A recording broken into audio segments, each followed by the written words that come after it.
3 dragon hatchlings emerged from their shells, but the king ordered his soldiers to kill them all, to seize the countless treasures within the cave. The greedy humans decided not to leave any offspring for the dragons. This action alarmed the adult dragon in the cave, who killed all the soldiers, the only survivor. The king begged the dragon to spare him, and the dragon laid out a condition. You killed my children. If you want me to spare you, you must send me 3 royal children every year for me to consume. To save his life, the king quickly agreed. Everyone underestimated the malice of the royal family.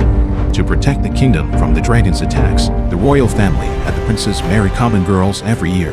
They held a ceremony at the entrance of the dragon's cave, where the prince and his future bride would cut their palms and merge their blood. Then the prince would carry his future bride across the stone bridge, and the girl would be ruthlessly thrown into the dragon's lair.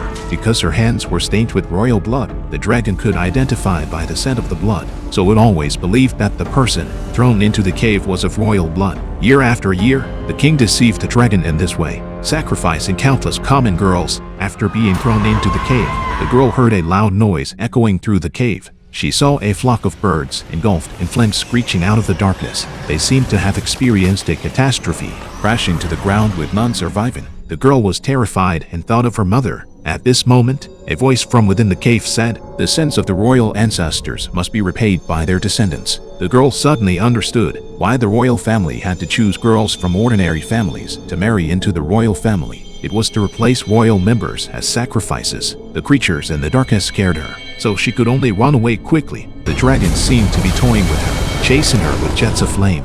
It enjoyed the terror of its prey before killing them, which brought it pleasure. The girl lifted her skirt and ran desperately toward the distant darkness, not daring to stop even when she fell. In the cave, she saw a corpse, which was the girl who had been chosen as a bride with her a few days ago. She realized that she was also a sacrificial victim like the dead girl. She was terrified, but the dragon's flames didn't stop, and the girl had nowhere to escape. In her frantic flight, her calf was burned by the flames. She endured the excruciating pain and hid in a narrow space, tearing off part of her skirt to bandage her wound. Afterward, she took out a lighting tool she carried and crawled deeper into the cave. The confined space was too dark, and she accidentally fell into another cave. Her lighting tool burned out, so the girl could only rely on her instincts to feel her way forward. She saw a mysterious blue light, but between her and the blue light was a huge chasm. To survive, the girl took a leap and jumped to the opposite rock wall, narrowly escaping death. The blue light came from a type of insect. She took off her sleeve and put the glowing insects inside to use as a light. Exhausted, she fell into a deep sleep, trapped in the cave.